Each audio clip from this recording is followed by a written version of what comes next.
Muy buenos días, hermanos.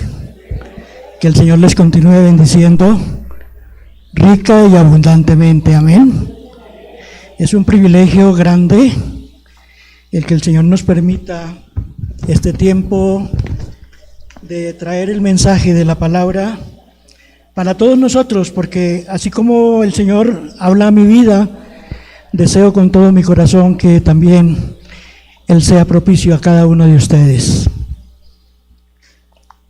Vamos a orar, darle gracias a Dios. Padre Celestial, en esta hora, Señor, queremos poner este tiempo en tus preciosas manos y pedirte, Señor, que a través de tu Santo Espíritu seas tú, Señor, obrando en cada corazón, en cada mente, en cada vida, y permitiendo, Señor, que el mensaje que tú tienes para nosotros hoy sea agradable, Señor, sea llenando, Señor, el vacío que pueda haber en nuestro corazón, Señor, sea supliendo la necesidad, Señor, que cada uno de nosotros presentamos hoy delante de ti. Te lo pedimos en el nombre de Jesús, nuestro Señor. Amén y amén. Por este tiempo entendemos y vemos cómo el mundo tradicionalmente celebra eventos religiosos. Vemos cómo han celebrado lo que se llama hoy en día la Semana Santa. Y vemos cómo muchas personas rinden culto a sus esculturas en su religión, demostrando una devoción expuesta por la solemnidad que le atribuyen a estos días. En el libro de los Hechos encontramos una porción en la que Pablo, con mucha sabiduría, hace el mejor comentario a este grupo, a este tipo de personas que nosotros vemos en el mundo. Y esa palabra está en el libro de los Hechos, en el capítulo 17, y voy a permitirme tomar 3 bloques que están contenidos en los versículos 16 hasta el 31. Amén. Y el título que le he dado a esta porción, a este mensaje, es ¿eres aún religioso? ¿Eres aún religioso? Dice la palabra: mientras Pablo los esperaba en Atenas, su espíritu se enardecía viendo la ciudad entregada a la idolatría. Así que discutía en la sinagoga con los judíos y piadosos, y en la plaza cada día con los que concurrían. Y algunos filósofos de los epicúreos y de los estoicos disputaban con él. Y unos decían: ¿qué querrá decir este palabrero? Y otros: parece que es predicador de nuevos dioses, porque les predicaba el evangelio de Jesús y de la resurrección. Y tomándole, le trajeron al Areópago, diciendo: ¿podemos saber qué es esta nueva enseñanza de que hablas? Pues traes a nuestros oídos cosas extrañas. Queremos pues saber qué quiere decir esto, porque todos los atenienses y los extranjeros residentes allí en ninguna otra cosa se interesaban sino en decir u oír algo nuevo. Vemos aquí que en su viaje a Atenas, Pablo demuestra a través de su discernimiento que no es él obrando en su conocimiento ni en su parecer, sino que es Dios a través del Espíritu Santo quien pone palabras de sabiduría en su boca para intervenir en la naturaleza de los griegos. Mientras Pablo los esperaba, ¿a quiénes esperaba? Esperaba a Silas y Timoteo. Silas es el mismo hermano que lo acompañaba siempre, y entonces él esperaba que llegaran Silas y Timoteo. Dice: y mientras él los esperaba, su espíritu se enardecía de ver a la ciudad sumergida en la idolatría. La idolatría es el acto más aborrecido, digámoslo así, por Dios. En el momento en que la palabra dice que Pablo se puso de pie en medio del Areópago, quiero explicarles aquí, este era un lugar alto donde se reunía el Concilio Supremo de la ciudad. Pero Pablo no estaba en ese lugar alto, sino que Pablo estaba en medio de ese grupo que había tomado o se le había dado el nombre de Areópago. Dice la palabra que Pablo se puso en pie en medio de ellos, en medio del Areópago, y entonces podemos preguntar qué observó Pablo ahí. ¿Qué observó Pablo ahí? En los versos 22 al 23 de la porción que estamos leyendo. Dice, entonces Pablo, puesto en pie en medio del Areópago, dijo: varones atenienses, en todo observo que sois muy religiosos. Porque pasando y mirando vuestros santuarios, hallé también un altar en el cual estaba esta inscripción: al Dios no conocido, al que vosotros adoráis, pues sin conocerle es a quien yo os anuncio.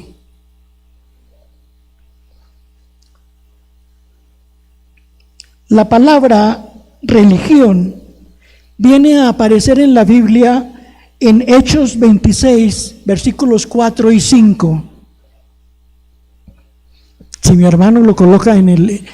Dice: mi vida pues desde mi juventud, la cual desde el principio pasé en mi nación en Jerusalén, la conocen todos los judíos, los cuales también saben que yo desde el principio, si quieren testificarlo, conforme a la más rigurosa secta de nuestra religión. Está hablando Pablo de su vida anterior, de su manera como él se movía en un mundo religioso. Y él tenía el pleno conocimiento de lo que esa práctica significaba para una persona.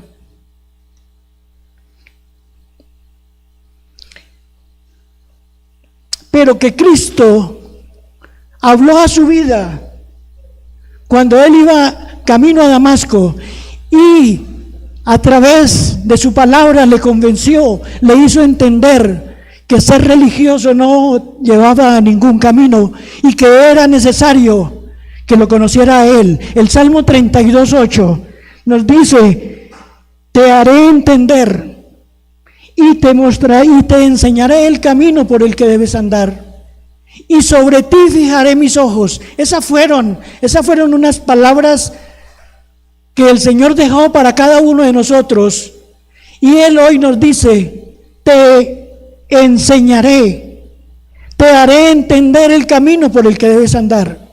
Esa fue la decisión que el Señor nos permitió tomar cuando le conocimos.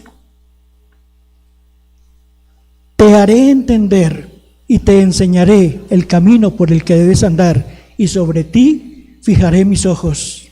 Sobre nuestra vida el Señor ha puesto su mirada para que nosotros siempre vayamos de su mano y ya no nos volvamos a la vida religiosa, como lo dice Pablo. Ahora, ¿qué es ser religioso? Pues es simple. Es una persona que busca a Dios de la manera y por los medios que él, como religioso, cree que lo va a encontrar, y se hace de figuras que puede palpar o tocar. Pues como punto principal, primero, esa persona no conoce a Cristo, y segundo, no conoce la Escritura. Por lo tanto, no sabe que el único camino para ir al Padre es a través de Jesucristo, nuestro Salvador. El tono del discurso de Pablo es de una erudición al estilo que agradaba a los griegos, y en el cual demuestra su conocimiento tanto de las letras de sus poetas como de sus historias, por lo que aparecía ese título en el altar: al Dios no conocido. Pero Pablo dijo esto de los griegos en un tono muy considerado y un poco agradable para ellos: sois muy religiosos. Pues un religioso se jacta de ser religioso.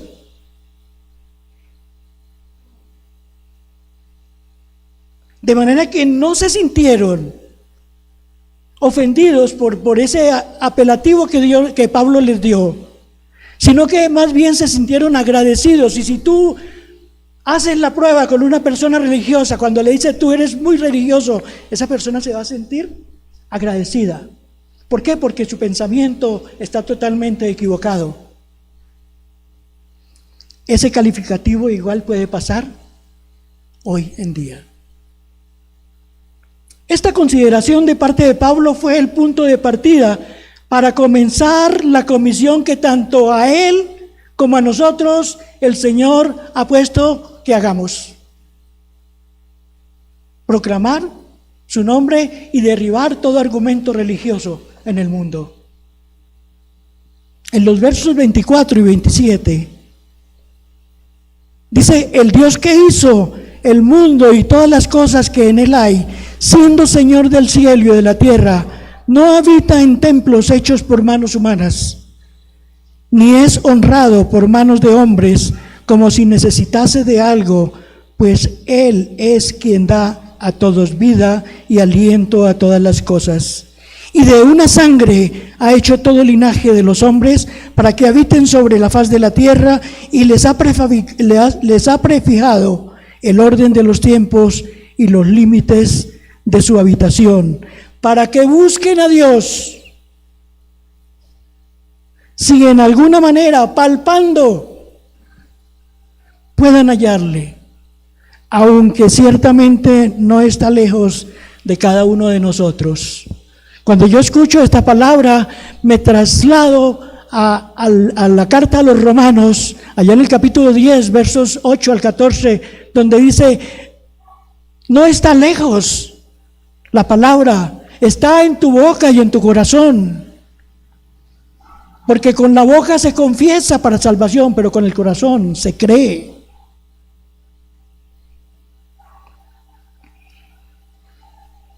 Es el momento en que Pablo, guiado por el Espíritu Santo, presenta la persona de Cristo ante un pueblo que, aunque lo anhelaba, aún no lo conocía. Y eso pasa hoy en el mundo. Vemos a través de las manifestaciones que ocurren en el tiempo de la Semana Santa, de la tradición. Vemos cómo la gente se conmueve, la gente se compunge en su corazón, la gente se da golpes de pecho, solamente en estos días, porque anhelan en su corazón tener a Cristo, pero no ha habido quien les explique, quien les hable, quien les presente el plan de salvación que Dios tiene para toda la humanidad. En Colosenses 1:15 al 18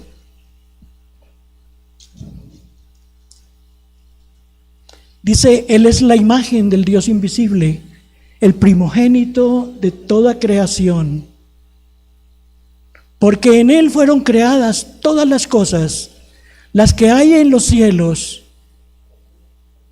y las que hay en la tierra, visibles e invisibles, sean principados, sean tronos, sean dominios, sean principados, sean potestades, todo fue creado por medio de Él y para Él.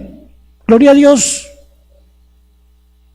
Y Él es antes de todas las cosas, y todas las cosas en Él subsisten. Cristo no es de una semana.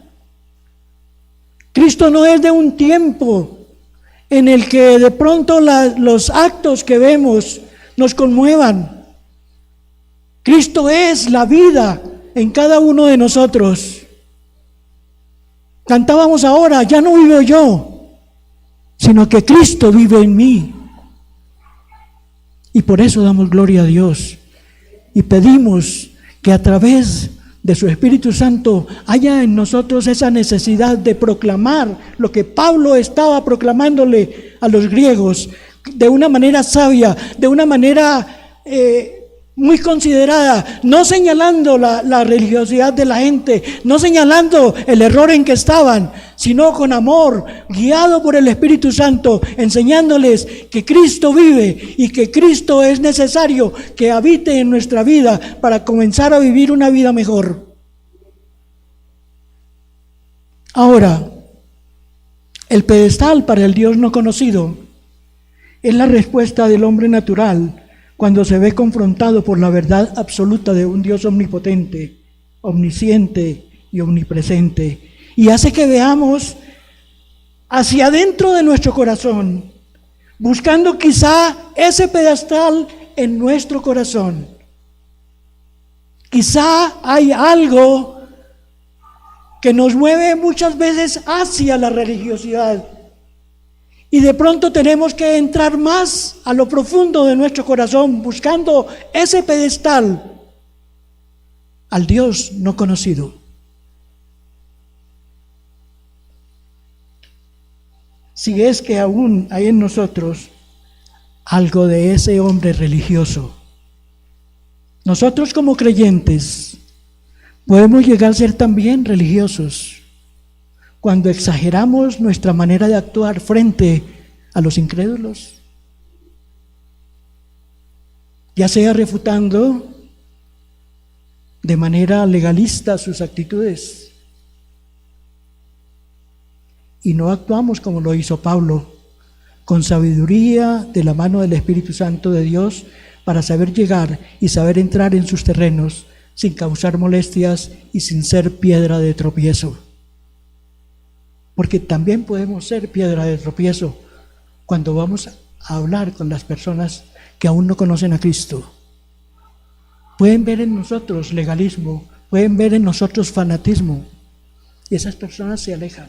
Pero Pablo nos enseña aquí que es con sabiduría, que es con la palabra de Dios, que es con la guía del Espíritu Santo, que nosotros tenemos que ir y cumplir con esa comisión que el Señor dejó.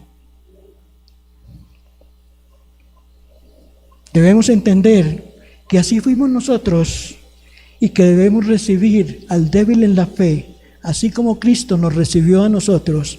O cuando llegamos nosotros a los pies de Cristo, llegamos muy santos, o muy limpios, o sin pecado.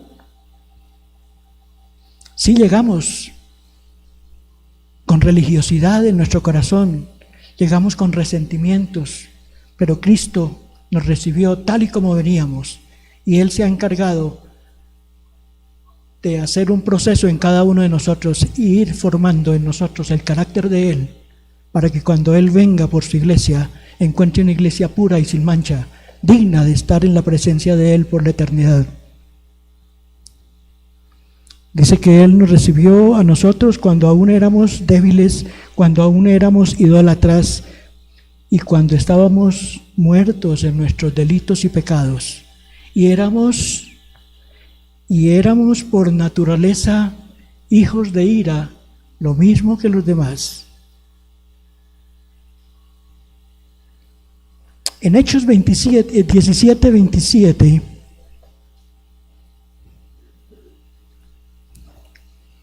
dice, para que busquen a Dios, si en alguna manera palpando pueden hallarle, aunque ciertamente no está lejos de cada uno de nosotros, porque en Él vivimos y nos movemos y somos, como algunos de vuestros propios poetas también lo han dicho, porque el linaje suyo somos. Y esto de que el linaje suyo somos tiene que ver con la promesa que le dio a Abraham allá en el Génesis. Porque esa promesa que le dio a Abraham no era solamente para Abraham, no era solamente para su familia, sino que Él le dijo, en ti serán benditas todas las naciones de la tierra. Y esa es la porción que nos toca. Y saber que Él nos dio la potestad de ser hechos hijos de Dios. Amén. Siendo pues del linaje de Dios, no debemos pensar que la divinidad sea semejante a oro o plata o piedra, escultura de arte o de imaginación de hombres. Está hablando aquí claramente. No seáis idólatras. Pero Dios, habiendo pasado por alto los tiempos de esta ignorancia, ahora manda a todos los hombres en todo lugar que se arrepientan, por cuanto ha establecido un día en el cual juzgará al mundo con justicia por aquel varón a quien designó, dando fe a todos con haberle levantado de los muertos. Está hablando de la obra y el ministerio de nuestro Señor Jesucristo. Nos está hablando a nuestro corazón de que lo que nosotros fuimos, como lo dijo Pablo, él fue religioso, nosotros fuimos religiosos, obramos de una manera carnal, el Señor ha pasado por alto estos tiempos en que nosotros actuábamos por ignorancia, pero ahora le conocemos y ahora estamos obligados a imitarle a Él, a hacer como Él dijo que teníamos que ser, a entrar en ese proceso de santificación en que el Señor nos permite estar y ya dejar toda idolatría, dejar toda carnalidad y serle agradable a Él. Ahora, termino con esto. Yo te dejo 3 preguntas y me las hago también a mí. ¿Eres aún religioso? ¿Te conmueve la emoción de los tiempos que vive la tradición? ¿O te conmueve la convicción que tú tienes en tu corazón para afirmarte cada día en que Cristo es real, que Él es Dios por sobre todas las cosas y que un día le veremos en gloria viniendo por su iglesia, de la cual queremos todos hacer parte?